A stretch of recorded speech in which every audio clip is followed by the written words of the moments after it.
Pak Ustaz, semalam dalam kuliah subuh secara live di salah satu surau, ada sebut tentang jenis-jenis takdir, yaitu takdir mubram dan takdir muallaq.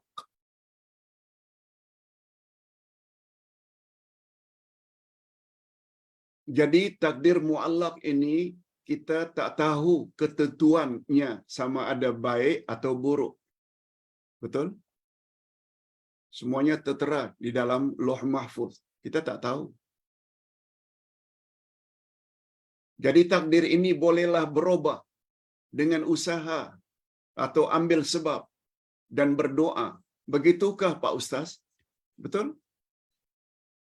Ustaz dah jelaskan semalam. Ada takdir mubram, iaitu takdir yang pasti dan tak boleh dirubah. Sebagai contoh, setiap yang bernyawa mesti mati. Kullu nafsin dha'iqatul maut. Dia tidak boleh dirubah. Kita semua mesti mati. Jangankan kita. Para rasul, para nabi, para malaikat, jin, semuanya mati. Yang tak mati hanya Allah saja. Itu namanya tafsir, itu namanya takdir mubram. Takdir muallaq, takdir yang tergantung. Yang akan turun sesuai dengan timingnya. Bila seseorang itu akan dapat nikmat, bila seseorang itu akan dapat sakit, bila seseorang itu akan meninggal dunia. Itu muallaq. Muallaq maknanya tergantung.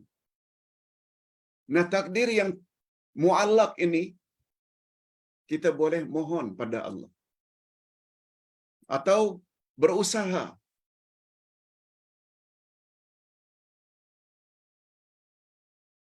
Ustaz buat contoh. Kita tak boleh serahkan pada takdir semata-mata tanpa usaha. Allah, kalau sudah Allah takdirkan saya ini sesat, untuk apa? Padahal dia boleh berusaha dengan ikut majlis ilmu. Allah berfirman pada ayat 69 surat Al-Ankabut, ayat yang terakhir. Walladzina jahadu fina lanahdiyannahum subulana. Siapa yang bersungguh-sungguh berjalan di jalan kami, niscaya pasti kami akan beri dia hidayah ke jalan kami itu. Lihat tu. Allah janji akan beri hidayah. Tapi mesti ada kesungguhan. Tak boleh kata, saya sekarang malas salat. Sudah begitu ditetapkan dalam takdir. No. Begitu juga doa. Sebagaimana doa yang Ustaz kirim dalam grup semalam. Allahumma in kunta katabtani syaqiyya famhuni waktubni sa'ida. Ya Allah, andai kata engkau telah tetapkan dalam takdir aku ini orang yang celaka, tolong hapus ya Allah.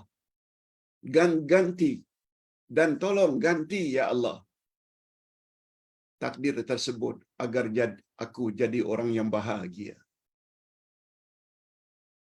Itu semuanya takdir muallaq.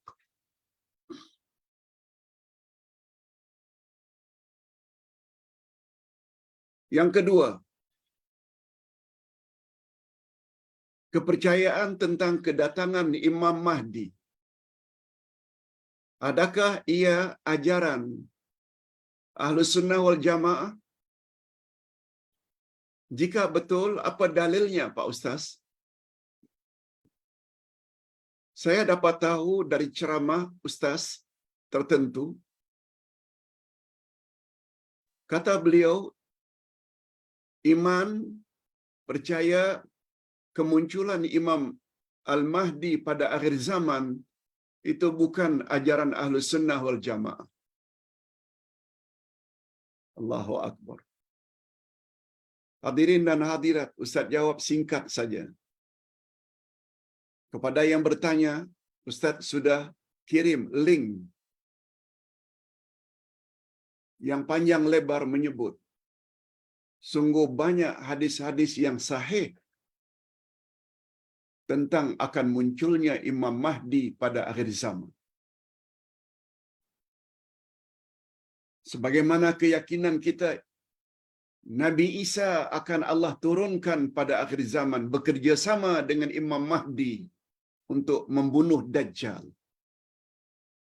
Tak perlulah Ustaz sebutkan di sini.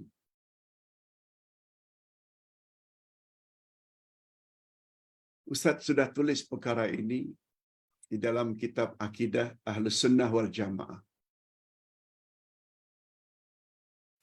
Kalau perlu, link tersebut Ustaz masukkan hari ini di dalam grup atau di dalam Facebook untuk kita baca. Yang ditulis oleh mantan atau bekas mufti wilayah persekutuan,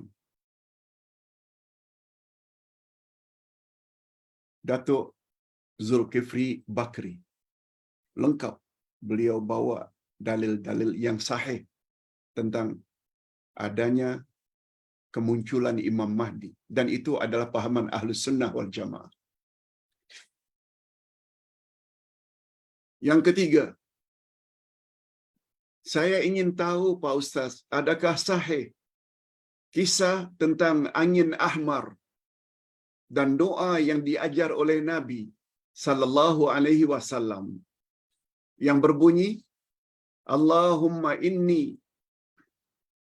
a'udzubika minar rihil ahmar wad damil aswad wad da'il akbar. Artinya, ya Allah, aku mohon dilindungi. Aku mohon berlindung kepadamu daripada angin ahmar, angin merah.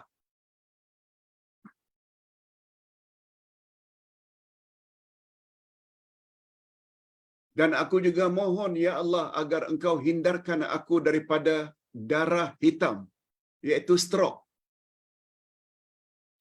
Wadda'il akbar, dan penyakit-penyakit yang berbahaya. Doa ini tak salah. Bagus belaka. Tidak ada unsur-unsur syirik di dalam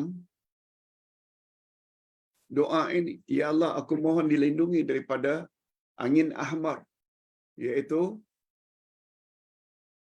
paralyze sebelah badan sebagai contoh, stroke, dan penyakit yang berbahaya. Tak salah.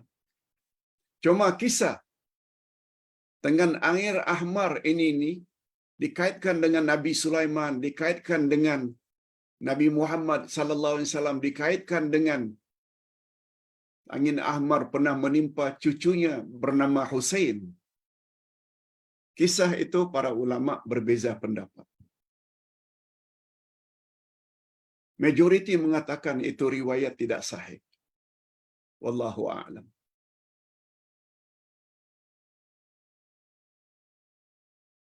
Pak Ustaz, saya juga ingin bertanya, kalau tadi sudah 4 pertanyaan, 3 pertanyaan, yang keempat.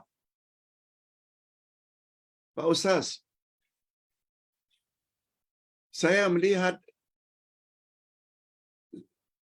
satu video, satu gambar bahwa ada orang kafir yang masuk Madinah bergambar di depan Masjid Nabawi. Padahal dia orang kafir.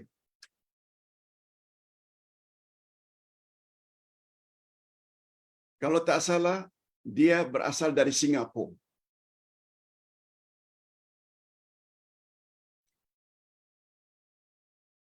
Bukankah Mekah dan Madinah itu tanah haram? Okey, ini penjelasannya. Hadirin dan hadirat rahimakumullah. Ada 3 masjid di dunia ini yang sangat istimewa. Sehingga digalakkan umat Islam supaya pergi ke tiga-tiga masjid tersebut. Masjidil Haram di Mekah, Masjid Nabawi di Madinah, dan Masjidil Aqsa di Palestin.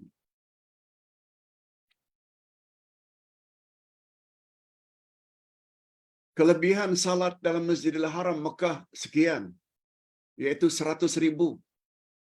Satu kali salat sama dengan 100,000 kali salat. Masjid Nabawi 1,000. Masjidil Aqsa 500. Ada riwayat mengatakan 250.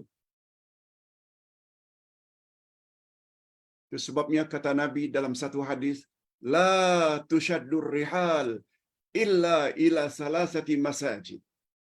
Jangan kamu gagah-gagahkan pemergian untuk tujuan ibadat kecuali pada 3 masjid. Masjidil Haram Mekah, Masjid Nabawi, Masjidil Aqsa. Okey. Itu tidak ditanya. Cuma yang Ustaz tidak jelaskan. Dari 3 negeri tersebut, Makkah, Madinah, Palestin, 2 daripadanya haram dimasuki oleh orang-orang kafir. Mekah dan Madinah. Itu sebabnya mana-mana Raja Arab Saudi dipanggil dengan Khadimul Haramain. Khadim maknanya berkhidmat untuk 2 negeri yang diharamkan. Haramain itu maksudnya Mekah dan Madinah. Mekah dan Madinah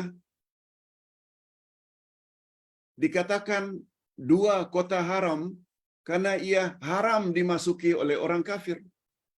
Itu maksudnya.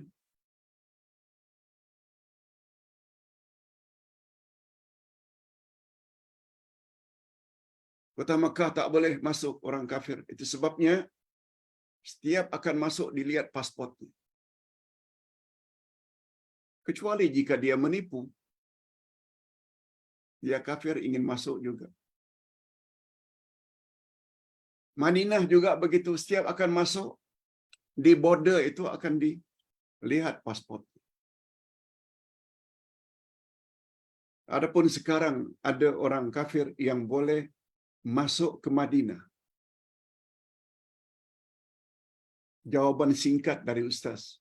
Semua kita tahu bahwa pucuk pimpinan Arab Saudi hari ini bukan seperti pucuk pimpinan raja-raja sebelumnya.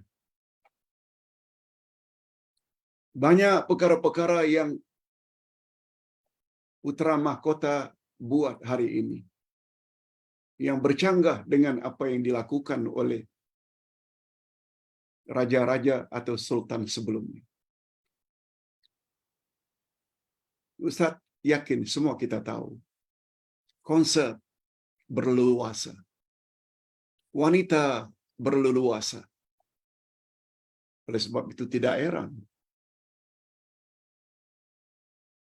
kalau orang kafir dibolehkan masuk ke dalam tanah haram. Wallahu a'lam. Dan terakhir, Pak Ustaz, betulkah kenyataan seorang ustaz? Bila kita bentang bendera Palestin, kita dapat pahala. Hadirin dan hadirat, tentang perkara tersebut secara khusus memang tidak ada nasnya dari Nabi sallallahu alaihi wasallam, tidak dari Quran, tidak dari sunnah. Tapi kita kena ingat, ibadat ada 2 macam.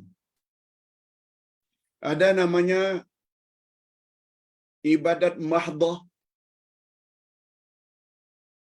Ibadat mahdah maknanya ibadat khas. Salat, puasa, zakat, haji, umrah, haji, dan lain-lain. Itu ibadat mahdah. Ibadat ghairu mahdah maknanya ibadat am.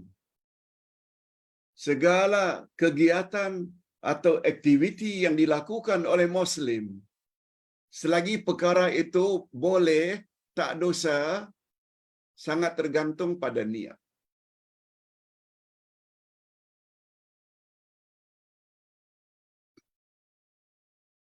Kita bina rumah anak yatim. Kita bina hospital. Kita bina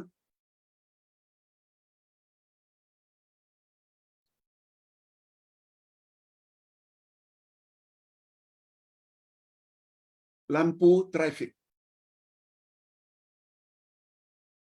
Kegunaannya, niat kita supaya lalu lintas selamat. Kita buat double line supaya jangan cross, sebab bila cross bahaya. Itu semua termasuk ke dalam ibadat am. Dan ibadat am sangat tergantung pada niat. Layak tak kita mendapat pahala bila kita bina rumah anak yatim?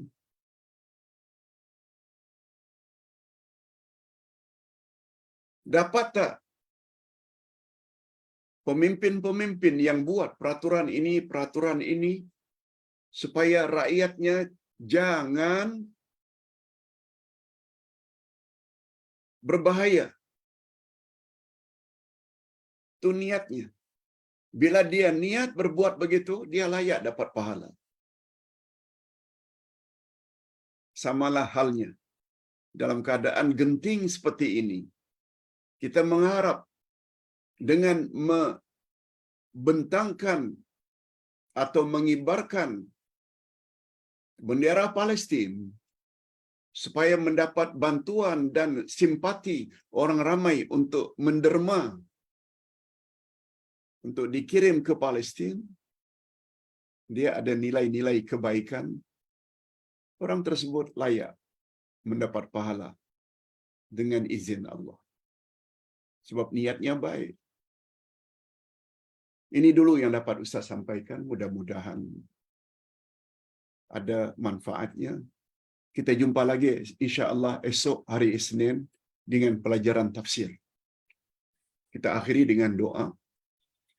Alhamdulillahirabbil alamin wassalatu wassalamu ala asyrafil anbiya'i wal mursalin wa ala alihi wa sahbihi ajma'in. Rabbana zidna ilman nafi'a wa rizqan thayyiba wa amalan mutaqabbala. Ya Allah, anugerahkan kepada kami ilmu yang bermanfaat, rezeki yang baik, halal lagi diberkati, serta amal-amal yang diterima.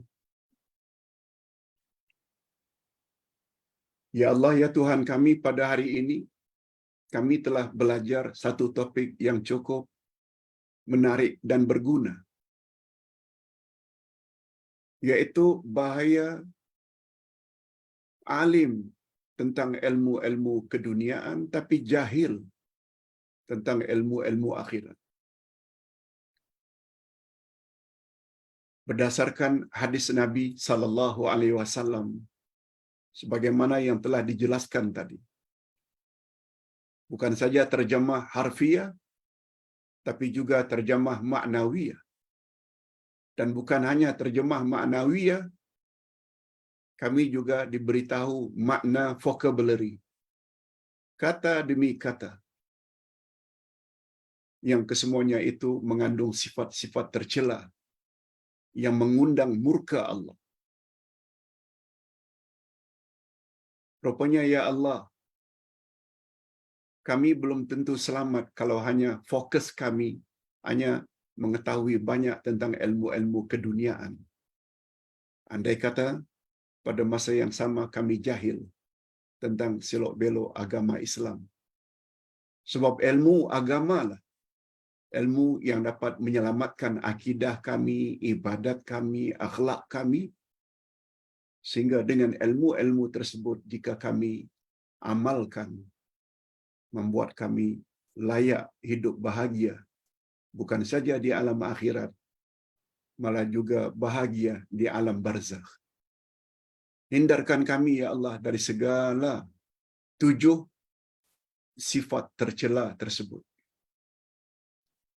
Sebab tidak ada yang dapat memberi kami petunjuk dan hidayah kecuali hanya Engkau. Wa sallallahu ala nabiyyina Muhammad wa ala alihi wa sahbihi ajma'in walhamdulillahi rabbil alamin. Subhanakallahumma wa bihamdik asyhadu an la ilaha illa anta astaghfiruka wa atubu ilaik. Wassalamualaikum warahmatullahi wabarakatuh.